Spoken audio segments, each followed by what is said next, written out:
అమ్మ మీరు రేవతి గారిని ఇక్కడ చూసారా అమ్మ? ఎందుకంటే మిమ్మల్ని ఊడుస్తుంటే ఇక్కడ ఊకేటప్పుడు ఆమె మాట్లాడారు, బయటకు వెళ్ళేది. ఆ పిల్లల జిద్దు చాలా చేశారు. ఇంకా పిల్లల గురించి ఆమె తక్కువ అవసరం. ఇంకా నైట్ సినిమా పోవడము తప్పు అయిపోయింది. ఆమె పోకపోతే మంచిగా ఉంటుండే. అదే అసలు ఫస్ట్ పోవడం మగపిల్లలు చూసే సినిమా ఫస్ట్ రోజు అసలు మా ఆడోళ్ళు పోయేది కాదు.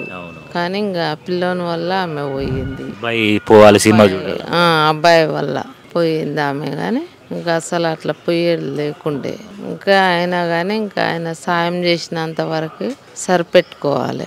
అంతేగాని ఇంకా మనం ఎక్కువ ఫోర్స్ చేయలేం. కాకపోతే మనకేమన్నా లేకపోతే ఇది అనే అడుక్కోవాలి. కానీ ఇంకా ఏం లేదు, నా పరిస్థితి బాగలేదు.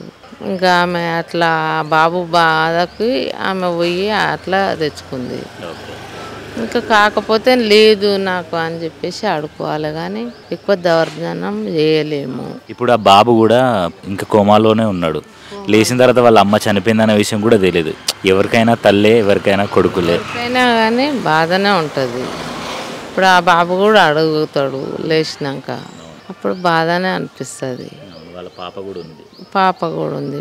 పాప అడుగుతానే ఉందంట. ఇంకా కానీ ఇంకా పోయినందుకు ఇంకా మనది తప్పు. కానీ ఇంకా పోయింది అయిపోయింది.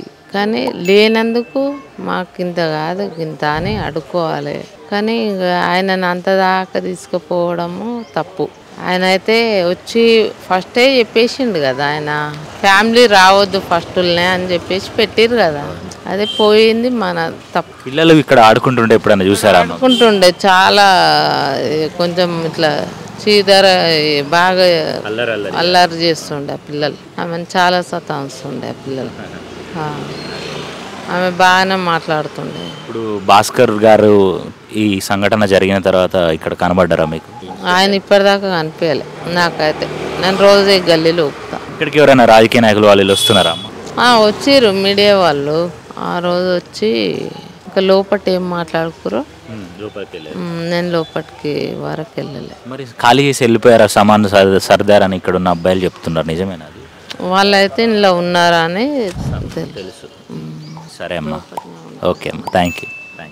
వీరి పిల్లలు కూడా ఈ ఫ్యానిజం అని తల్లిదండ్రులు కూడా పిల్లలకి సినిమాలకు తీసుకెళ్ళడం, లేకపోతే ఆ సినిమాలకి అలవాటు చేయడం, ఫోన్ వాళ్ళ చేతిలో ఇచ్చి తల్లిదండ్రులు వాళ్ళ పనులలో వాళ్ళు ఉండడం, ఇలాంటివి చేయకుండా కనీసం వాళ్ళ మీద కేర్ తీసుకొని పేరెంటింగ్ అనేది ఖచ్చితంగా మంచిగా ఉండి వాళ్ళ ఒక స్థాయికి వెళ్ళి వాళ్ళు థింక్ చేసుకొని మెచ్యూరిటీ వచ్చేదాకా తల్లిదండ్రులు చూసుకుంటే బాగుంటుందని అనుకుంటున్నా.